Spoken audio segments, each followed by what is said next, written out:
Last night, the Phoenix Suns take a 1-0 lead on Milwaukee. Chris Paul and company and Booker and all them, and had a nice first game, up 1-0. One of the teams in that discussion who could have been in the finals, almost in the finals, but just short of what has been almost a dream season for them, the Atlanta Hawks' assistant coach and former Baylor star Melvin Hunt, who we've had on the show back when Baylor was making their push to the national championship or after they'd won the national championship. Melvin, thank you very much. Is it hard to watch the finals knowing you were so close? It's not necessarily hard because it's just, you know how much goes into it, and so it hasn't been difficult. I can watch the game. Would you say that you guys are, at least in the public's eyes, ahead of schedule where most people thought you'd be, or did you guys think that you were pretty close going into the season to making a run like you did? Well, going into the season, we felt like with the off-season acquisitions we made with Danilo Gallinari and Bogey, and even Rondo at the time, we were feeling like with those guys, healthy, we felt like we could be a pretty good team, and we felt like we could start the year at one spot and end up getting better day by day. So we felt like we would be in good position, but no one ever dreamed that we would get as far as we did. So, Melvin, have you had a moment to kind of decompress and just take an overall look at the season? I'm sure you guys will do a lot of that this offseason, but just a moment to kind of reflect back and go, wow, what a year. Have you had that opportunity yet? Actually, I have not. It's been good just kind of connecting with our guys before they go into their off season. Just kind of decompressing that way. But I haven't actually gotten a chance to decompress as far as the games are concerned. The competition is more of a focus on the players. But golly, when you look in their faces, man, and you see a mix of hurt, you see a mix of relief, you see a mix of you see a little bit of everything because you go through so many emotions, man, when you're making a run like that.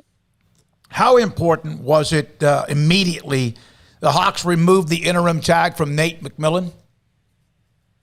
Yeah, I thought that was a great deal, well deserved. I tell you, Coach Mack did an incredible job of adjusting on the fly and taking a tough situation and just making the best out of it. Melvin Hunt, Atlanta Hawks with us, former Baylor star on SicEm365 Radio. Well, I remember the last time I had a chance to visit with you. We mentioned that you were still wearing, I think, your Baylor underwear, your T-shirts. And did you keep the streak alive the last couple of weeks? I had to go away from it. Having flies trailing you around every day is not a good look. So I got off the underwear thing, but it was definitely in my heart and in my mind, and I always would give a little bitty quiet sick'em before I would take the court. And that was kind of a little shout out to my daughter. I'll just be honest. That was a little bit of a shout out to my daughter, Braille, volleyball player Baylor. She always would say things like, okay, Dad, do us proud. And so when I take the court, each one of those games, I think of her. And so I slide a quiet sick'em out. But I tell you, there was nothing quiet, when we were making that run in the NCAA tournament. It was obnoxious. I was way out of character, but I enjoyed every minute of it. I mean, I enjoyed every single minute. What's it like to have a front row seat to watch Trey Young do what he does? It's pretty special. The games, everybody sees the game. And they are impressive, the games, when you see the things that he's doing. But the bigger thing is when you see him every day in practice, because he practices every day. He practices every day as well as he wants to play every game, and he wants to play every minute of every game. I mean, some of the looks that he would give me when we had to sub him out of the game, I absolutely loved it because he was so frustrated that we had to take him out of the game because he wants to compete. He's what I call a professional competitor. He wants to beat you. Bottom line, he wants to beat you. We are seeing Giannis play through pain, and he was able to play last night. He's not 100%, but he tried to go, and he had some pretty good stats. And then, of course, Trey, as you mentioned, you got to almost like pull him out and duct tape him to the bench for him not to play. How much, Melvin, does it mean, whether he's a star player or not, the fact that he, at his age, is grinding or did grind through that injury and found a way to keep playing. How much respect does that get, not just with his teammates, which counts more, but also with the NBA? Yeah, it speaks volumes. It shows, again, it represents our league. And I tell you, we are a league full of professional competitors. There are a lot of guys that can do more things and can do better things physically than some of our guys. Let's just be honest. Trey was 6'1", 6'1.5", 160-pound, whatever, 65-pound guy. He's strong, but 6'1", 1.5", 165 pounds. It is what it is. But his competitive nature, it's just you can't even imagine. I'm talking about if we're. I don't want to be really nasty, but I will be for a second. If we're flicking boogers up against the wall, he wants to beat you. He's trying to whip you, whatever it is that he's doing. I mean, and here's the other part. I feel like I was a pretty good player in my own right, but I didn't have that extra oomph that these guys have. I wanted to beat you, but he not only wants to beat you, he wants to embarrass you. He wants to throw the ball between your legs. So your mama has to hug you after the game and say, "Baby, that was a shame what that guy did." When Giannis dunks, he could just dunk, but he wants to rip the rim down and just embarrass you so your wife doesn't want to sit in the front seat when you're driving home after the game. Man, you are full of them. You've got them going today, Melvin. You got them going. It's easy when you speak the truth. I'm telling you. I mean, some of these guys, I'm telling you, for the most part, they are fiends for competition, and I love it. That's the thing that most of us do. Like physically, a lot of us couldn't do that, but it becomes contagious. I mean, you want to win, man. There's nothing like winning. There's nothing like it. Well, obviously the Phoenix Suns with a 1-0 lead. You see Chris Paul searching for that first ever title. He's had to go through some injuries. He's always had something kind of stall him or interrupt his opportunities. When you watch him and you see him, can you see where all of these years, 16 or so years in the league, that it's his moment right now? It appears to be this is his moment. Now I'm going to say this to the viewers so that they know that this is not a coinky-dink, as we call it, or coincidence. We call them coinky-dink, so that they know that it's not one of those. You mentioned Chris Paul's name right after I said competitor. Mm-hmm. Whether you realize it or not, or that's just great radio, great time, because he might be the greatest competitor we have in our game right now. And when you mention him, for 16 years, I've been coaching against him. I've spent time with him at camp.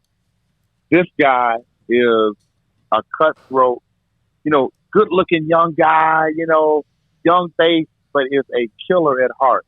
And I tell you what, it's great that we're getting a chance to see him on this stage at this point in his career. He's again, when he would play against Kobe, you saw two of the most intense competitors you'll ever see. When you're coaching against him, when I was interim head coach, I remember we played the Clippers, and I employed the hacker DeAndre Jordan deal, and he was at my head the whole time. You don't know what you're doing. You saw it on TV. Nobody taught you that. And so being a competitor myself, I barked right back at him, but he was looking for every edge. And then as soon as the zeros came across the clock, the game was over, I get this big, soppy, wet hug from Chris Paul because he's a competitor. And so, I think it's a great testament to him and his commitment to the game, to go 16 years without getting to this point and getting a chance to put his talent on display, man, in front of the whole world. I think it's a great deal for him. Is that what young guys like Booker and Ayton needed, was someone like Chris Paul to come in and kind of finally show how it's done? Man, I think we all need it. Yeah. I mean, I think we all need that. I wish he would come over when I got to cut my grass or manicure my yard. I wish he'd come over and get me motivated. I mean, the guy can get you motivated at any point because, one, he's in the trenches with you. And he's not going to ask anything of his teammates that he doesn't demand of himself. And, again, going back to That was kind of the Kobe thing. You know, that's why he would get frustrated with guys. And Chris does too when guys don't bring the same level of intensity that he brings. You know, he's exactly what the doctor ordered. We always kind of overstate the thing about culture, changing the culture. We've all heard the cliche. Well, part of changing your culture is getting the right people.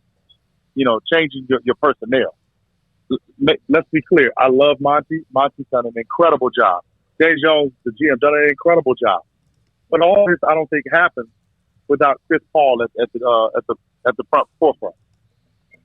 Melvin, there's a couple of coach openings right now in the NBA, maybe more than a couple at this point. I was reading an article on the Undefeated earlier today. Your name was brought up by Jackie McMullen of ESPN as somebody who teams should talk to. Does being a head coach, I would think, being an assistant, you would want to be a head coach in the future, but is that something that's squarely on your goals list, is to be a head coach in the NBA at some point? You know what? You know, I try not to get ahead of myself, right? But, you know, you can't lie to God. And I love the Lord. And he knows my heart. He knows my prayers. He knows my intent.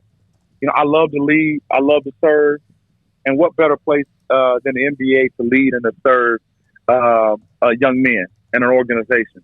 I would absolutely love to do it, but I just know that with 20-plus years in this league working, I know I have great purpose, fellas. And when that time happens and when that time comes, trust me, I'll be ready.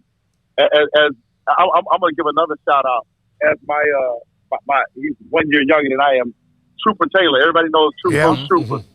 He always says, "I'm sitting on G, waiting on O. Let's go."